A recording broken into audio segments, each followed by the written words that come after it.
It's a terrible ending, but what are we gonna do? Hello.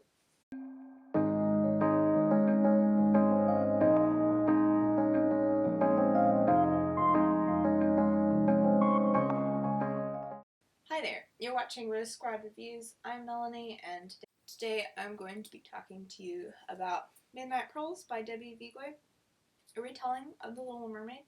I'm assuming most of you are all familiar with The Little Mermaid. One of the things I was interested to see in this book was whether or not everyone was going to turn to seafoam at the end, because traditionally in the story of The Little Mermaid, that's an option. However, I will say spoilers, no seafoam. At the beginning, the story does take kind of a different route from the traditional story, because your main character isn't the Little Mermaid. She is a mermaid, but she was turned into a human as a young child and rescued and raised by a fisherman and his wife.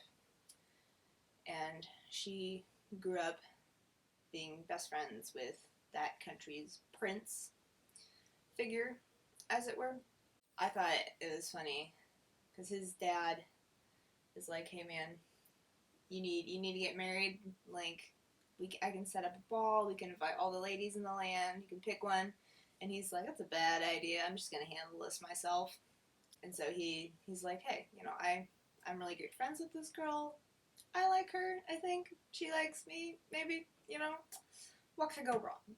And so you don't meet the actual Little Mermaid until later on. Actually, the prince is just about to propose to the main character, whose name is Pearl. And so he plans to propose to her and takes her out on a boat. And before he proposes, the boat ends up springing a leak, and then they have to swim back to shore, and that's when he knocks himself unconscious, and then the Little Mermaid does actually save him. And so they fall in love on first sight. We'll get more into that in a little bit. But the Little Mermaid's brother is also witnessing this, and he recognizes Pearl as his long-lost love, betrothed from when she was still a mermaid.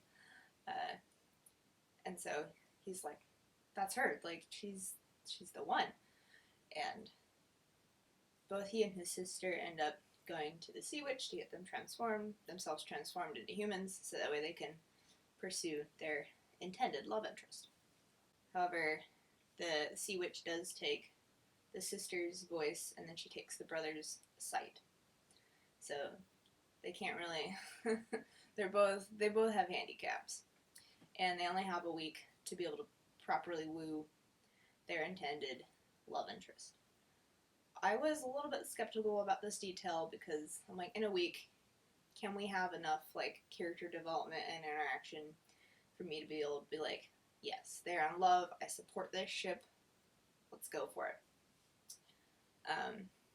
And I would say that's one of the things that let me down in Midnight Pearls. The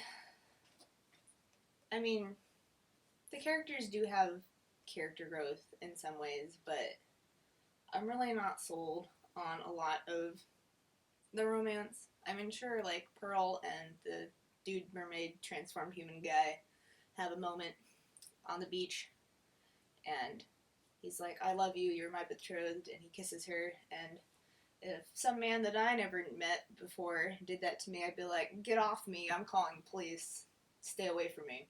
But apparently, that's not a problem, because, yeah.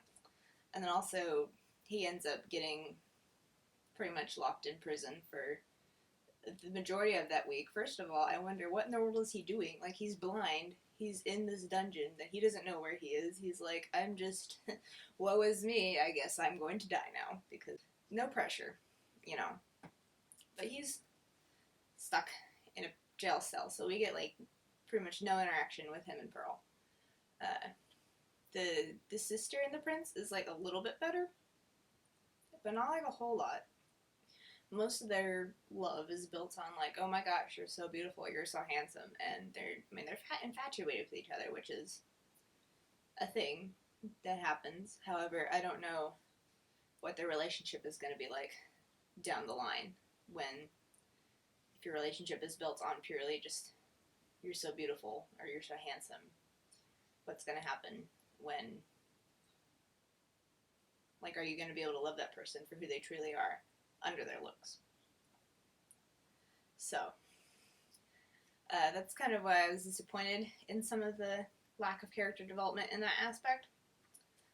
I think that the book started off pretty strong in having like a different twist to the story, and I appreciated the introduction of the different characters because I think it kind of like it tells the story but from like a slightly different perspective, which I'm all good with. However, then later on they try and do some other things of like intrigue and like court. Oh no, the king's going to be assassinated, when I would have preferred in some ways a little bit less of that, but more definitely of the characters being able to actually fall in love with each other, because at the end of the book they're like, I love you and you love me and we're gonna get married, but I'm not really sold. I found that to be a bit of a stretch. Like, I get that you're star-crossed lovers or whatever, your soulmates, and this is a fairy tale, but could we get some character development, please? I mean, if you like The Little Mermaid, you probably will like Midnight Pearls. This is it's part of kind of like a series of books written by different authors called Once Upon a Time that are retellings.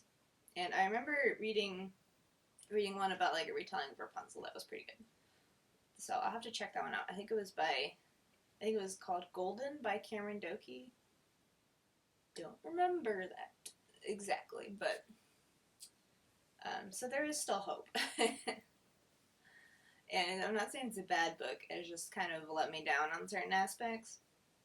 In closing, if sort of like love square delios and mermaids are your drift, check out Nagi no Asakara, A Wool in the Sea, which is an anime. It's on Netflix. I think it's on Crunchyroll. Did a review on it most recently, so check out the review.